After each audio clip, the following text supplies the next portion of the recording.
ज्ञानतिमिरन्धस्य ज्ञानञ्जनशलाकया चक्षुरुन्मीलितं येन तस्मै श्रीगुरुवे नमः। ओम विष्णुपादाय राधिकाय प्रियात्मने श्री श्रीमद्भक्तिवेदांत नारायण गोस्वामी के नाम श्री कृष्ण लीला कथन सुभद्र मौदर्य माधुर्य गणेश नारायणम तम शेषा नमामि। तो आइए शुरू करते हैं। तो हम लोग आज 2.6 करेंगे। 2.5 तक हो गया है। 2.5 यानी कि सेकंड चैप्टर के 5 श्लोक हो गए, पहले 5 श्लोक। उसकी थोड़ी समरी हमने पिछले दिनों में क्या सुना वो कर लेते हैं। तो उसमें क्या बात है कि अर्जुन शोक और करुणा से व्याकुल होकर आंसुओं से भरी आंखों के साथ युद्ध करने में असमर्थ हो गए, मतलब वो युद्ध करने के लिए इनकेपेबल हो गए हैं। उनकी इस अवस्था को देखकर भगवान श्री कृष्ण उनको धिकारते हुए बोल रहे हैं कि यह दुर्बलता और मोह किसी वीर तथा आर्य पुरुष के योग्य नहीं है। हमने आर्य और अनार्य के बारे में पढ़ा था। इसलिए बोल रहे हैं कि तुम अपनी ये हृदय की शुद्ध शुद्र शुद्ध मतलब बिल्कुल इनसिग्निफिकेंट कमजोरी जो तुमको इतना ओवरवेलम कर रही है उसको फेंको और उठ के खड़े हो जाओ युद्ध के लिए। फिर वो अर्जुन, अब भगवान ने बोलना शुरू कर दिया, गाइडेंस देनी शुरू कर दी, लेकिन अभी भी अर्जुन इतने ओवरवेलम हुए हैं कि वो उस बात को भी अनसुना करके क्या बोल रहे हैं कि मैं अपने पूजनीय पितामह भीष्म और गुरु द्रोणाचार्य पर बाण कैसे चला सकता हूँ, क्योंकि वो मेरे आदर और पूजा के पात्र हैं। और आगे यह बोल रहे कि ऐसे महान गुरुओं की हत्या करके राज्य और सुख भोगने से तो अच्छा है कि मैं भीख मांग के जीवन अपना निकाल लूं। और उनके वजह से अगर मुझे ये सब मिल भी गया तो एवरीथिंग जो सब कुछ होगा वो क्या होगा, उनके खून से सना हुआ होगा। तो यहाँ तक अर्जुन ने फिर अपने आर्गुमेंट दिए।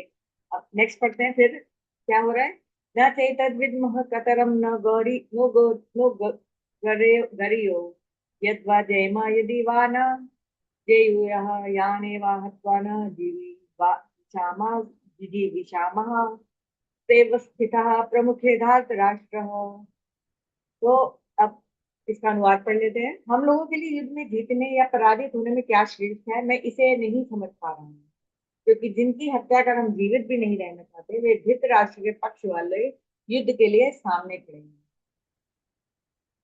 तो डिटेल में समझते हैं अर्जुन क्या कहना चाह रहे हैं। तो अर्जुन कह रहे हैं कि गुरुओं के विरुद्ध, कृपाचार्य गुरु हैं, द्रोणाचार्य गुरु हैं, भीष्म पितामह के पितामह है लेकिन गुरु स्वरूप है, तो युद्ध करने में लगे हुए हम लोगों की जीत होगी या हार, मैं यह नहीं जानता। मतलब युद्ध होगा तो कोई जीतेगा कोई हारेगा। तो अर्जुन कह रहा है आई डोंट नो कि हम विजयी होंगे या हारेंगे। इसी कारण मैं ना चेतन आदि शब्द कहूँ।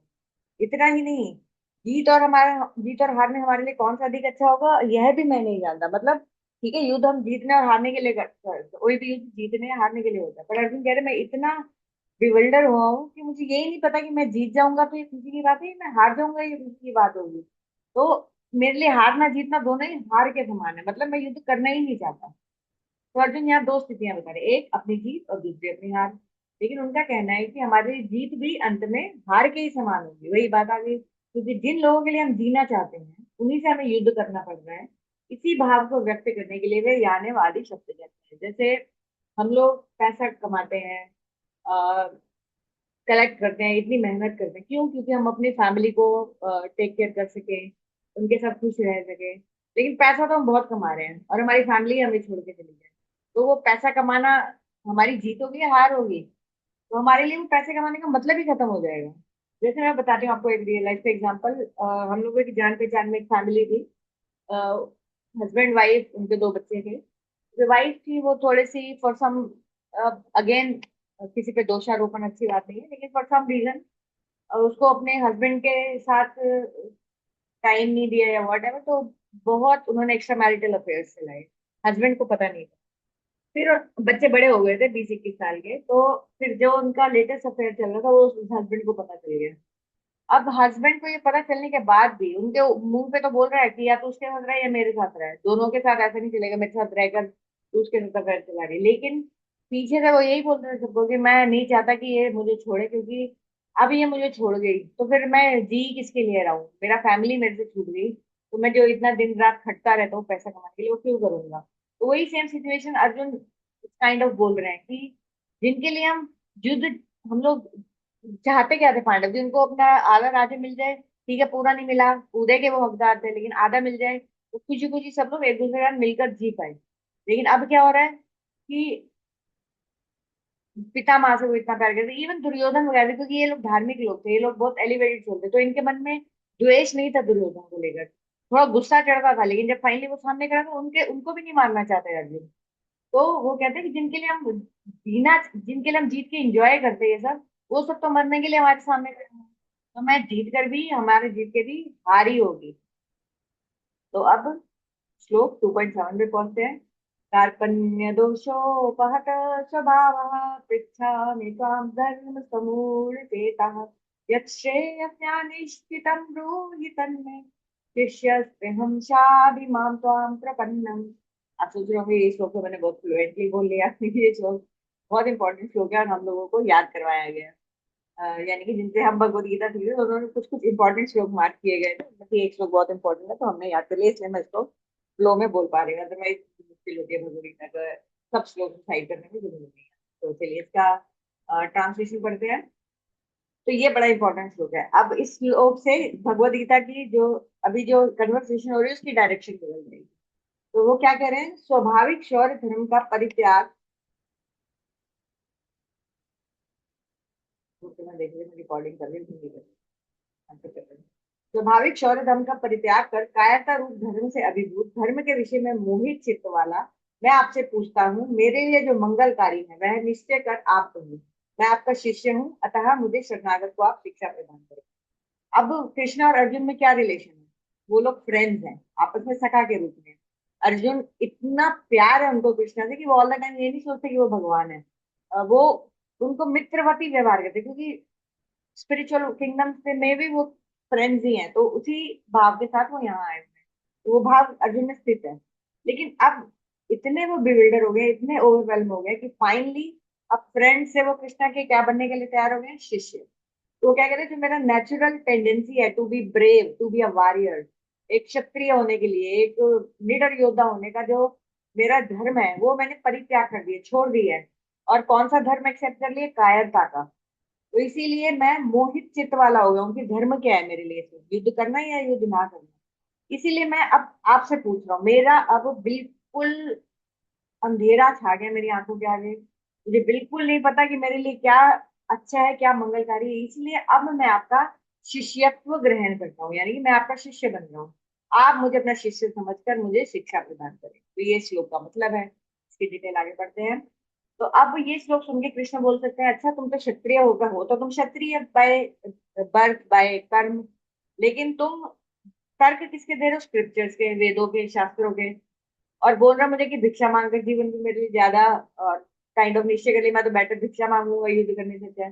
तो फिर मुझसे तुम क्या समझना चाहते हो, मेरे समान समझाने से फायदा भी क्या होगा, क्योंकि तुम तो ऑलरेडी डिसीजन दे चुके हो। तो sorry, तो अर्जुन अर्जुन फिर क्या उत्तर देंगे, अर्जुन कहेंगे कि अपनी स्वाभाविक वीरता को छोड़ देना ही मेरी कायरता है। मैं तो स्वाभाविक by nature I am very fearless, मैं बहुत निडर हूँ, मैं योद्धा हूँ। और कार्पण्य, कार्पण्य को बोलते हैं कंजूस, कंजूस मतलब जिसके पास है लेकिन यूटिलाइज नहीं करता। तो वही कार्पण्यता अब अर्जुन बोले मुझ में आ गई है, कि हूं तो मैं वॉरियर, हूं मैं निडर योद्धा, लेकिन अब डरपोक बन के मैं अपनी वीरता को यूज नहीं कर रहा। तो अब धर्म का मार्ग बहुत सूक्ष्म और गहरा होता है, इसलिए मैं धर्म के विषय में भ्रमित हो गया कि धर्म का इतना सूक्ष्म है। जैसे हम जैसे जैसे हम लोग हैं, हमें अर्जुन की बातें ठीक लगेंगी। हाँ भाई, एक छोटे से राज्य के लिए मैं क्यों अपने माता पिता को घायल करूं, मैं क्यों अपने गुरुजनों को मानूं। बात बिल्कुल ठीक लग रही है, मुझे भी ठीक लगती है। तो लेकिन फिर भगवान आगे एक जाकर एक्सप्लेन करने वाले कि क्यों ये गलत है। तो इसीलिए बोला गया धर्म इतना सूक्ष्म है कि कई बार समझने में मुश्किल हो जाता है कि ये सही है वो सही है। और यही अर्जुन की कंडीशन हो गई है इस वक्त। तो बोल रहे कि मैं भी भ्रमित हो गया, और भ्रमित मतलब बिविल्डर हो गया हूँ, और मैं नहीं समझ पा रहा हूँ कि क्या सही है क्या गलत। इसलिए मुझे निश्चित रूप से बताइए कि मेरे लिए वास्तव में क्या कल्याणकारी है। तो अर्जुन आगे कंटिन्यू करेंगे, यदि आपको लगता है कि मैं आपको अपने आप को बड़ा ज्ञानी समझकर आपकी बातों का विरोध करता हूँ, तो मैं आपको विश्वास दिलाता हूँ कि अब मैं आपका शिष्य हूँ। तो अभी तक तो कृष्णा बोल रहे थे युद्ध करो, तो फिर वो बोल रहे थे कि मैं युद्ध नहीं करूंगा। तो अब बोल रहे कि अब मैं पक्का आपकी बातों का व्यर्थ विरोध नहीं करूंगा, बल्कि आपको शिक्षा को विनम्रता से स्वीकार करूंगा। एज अ शिष्य अब आप मुझे गाइड कीजिए। तो अब नेक्स्ट लोग, न ही प्रपिशामि ममापनुद्यात् यच्छोकम् उच्छ्वसनम् इन्द्रियाणाम् अवाप्य भूमा सप्तनां गिरधम गिरधम राज्यम सुरनाम अपि चाधिपत्यम।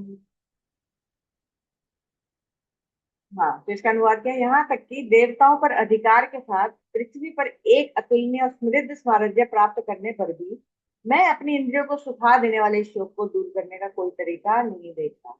तो क्या बोल रहे हैं कि let alone Indraprastha, let alone ये राज्य, इसको तो छोड़ ही दो। अगर मुझे स्वर्ग का भी राज मिल जाए जो देवताओं का लोक है, और पृथ्वी का, पूरी पृथ्वी का भी राज मिल जाए, तो भी ये जो दुख मेरे को घेरे हुए है, जो शोक मुझे घेरे हुए है, जो मेरी इंद्रियों को सुखा रहा है, इसको दूर करने का मैं कोई तरीका नहीं देख रहा। हे कृष्ण, मैं आपकी शरण में हूँ।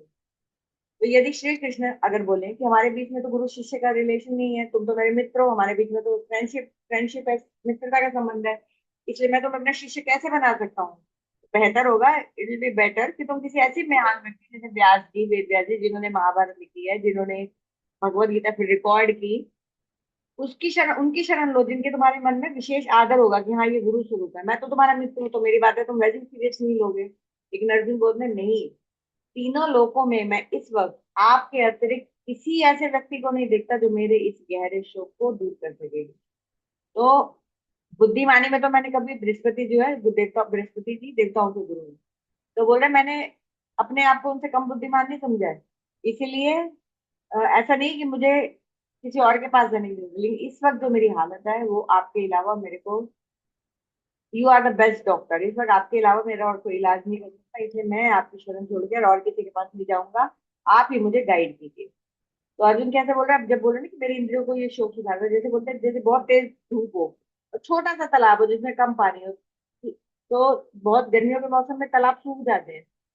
तो उसी प्रकार ये जो शोक है, ये जो दुख मेरे को ओवरवेलम किए हुआ है, ये मेरे मन की सारी शक्ति, वीरता, सब इंद्रियों को ये सुखाता जा रहा है, और मेरी सारी शक्ति समाप्त होती जा रही है। इतना इंटेंस दुख में मैं हूँ इस वक्त।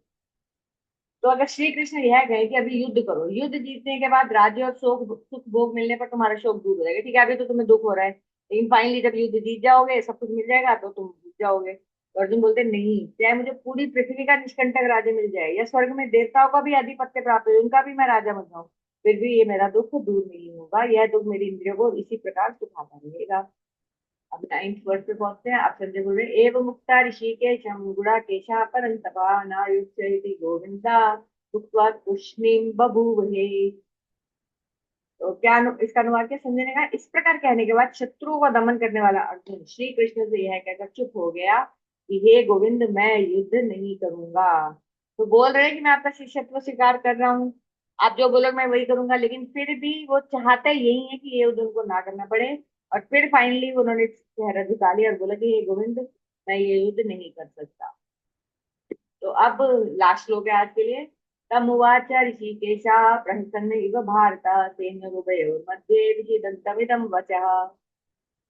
अर्जुन भगवान श्री कृष्ण के मित्र हैं, इसलिए उनके शोक और मोह की अनुचितता को दिखाने तथा उन्हें अपनी स्थिति का एहसास करने के लिए श्री कृष्ण मानो हल्के उपहास के भाव से कहते हैं, अरे तुम इतनी बड़ी बात कर रहे हो, फिर भी इतना अविवेक क्यों दिखा रहे हो। तो कृष्ण, हाँ, तो अर्जुन भगवान श्री कृष्ण के मित्र हैं, इसलिए उनके शौक और मोह की अनिश्चितता को दिखाने, रिपीट, हाँ रिपीट हो गया। यद्यपि अर्जुन अब श्री कृष्ण के शिष्य बन चुके, अब क्या, फिर भी कृष्ण शिष्य को सीधे सीधे लज्जित करना उचित नहीं है। अब कृष्ण और अर्जुन फ्रेंड्स हैं बाय नेचर, तो एक दूसरे का मजाक भी करते हैं, एक दूसरे का मजाक भी उड़ाते हैं। अब अर्जुन ने शिष्यत्व तो ग्रहण कर लिया है, लेकिन कृष्ण को फिर भी उनके ऊपर हंसी जैसी आ रही है, उनके उनकी सिचुएशन देखकर। तो अब लेकिन वो ये सोच रहे हैं, क्योंकि अब इसने मेरा शिष्यत्व ग्रहण किया है, तो अब मैं अगर इसका मजाक करूंगा, हंसूंगा इस पे, तो अच्छा नहीं होगा, तो क्योंकि अब ये मेरे शिष्य के रूप में, तो आई शुड एम्बेरस हिम। तो इसलिए वो हल्की सी अपनी हंसी को दबाने की कोशिश कर रहे हैं, और प्रेम पूर्वक अर्जुन को शिक्षा देने की तैयारी कर रहे हैं। तो यहाँ ऋषि ने, ऋषिकेश नाम का विशेष था। ऋषिकेश मैंने आपको बताया था पहले कि ऋषिकेश का मतलब होता है जो सेंसेस को एंजॉयमेंट देता है, सेंसेस को कंट्रोल करता है। तो पहले श्री कृष्ण प्रेम वश अर्जुन की बातों को मानते रहे, सुनते रहे उनकी बात, लेकिन अब अर्जुन के वास्तविक कल्याण के लिए वे प्रेम पूर्वक उसके चंचल और भ्रमित मन को नियंत्रित तथा मार्गदर्शित करेंगे, यानी कि now he is ready to give the Bhagavad Gita gyan. अब लास्ट ये, कभी जो श्लोक में वर्ड यूज हुआ, सेन योर भोग्यो मर्दे, दोनों, इसका मतलब है दोनों सेनाओं के बीच, इसका भी विशेष महत्व है। इसका अर्थ है कि अर्जुन का विषाद, अर्जुन का जो लैमेंटेशन है, और भगवान श्री कृष्ण द्वारा दिया गया यह महान उपदेश सबके सामने हुआ था, ये किसी बंद कमरे के अंदर नहीं हुआ था, युद्ध भूमि में दोनों सेनाओं के बीच में खड़े हैं, और उसके सामने, सबके सामने भगवान कृष्ण ने ये पेश किया था। तो आज यहीं तक रहे, कल फिर हम लोग 2.11 से शुरू करेंगे। अब कृष्णा धीरे धीरे ज्ञान देने शुरू करेंगे, क्वेश्चन आंसर्स का सेशन शुरू होगा। ठीक है, धन्यवाद आपका, फिर हम कल मिलेंगे। जय कृष्णा।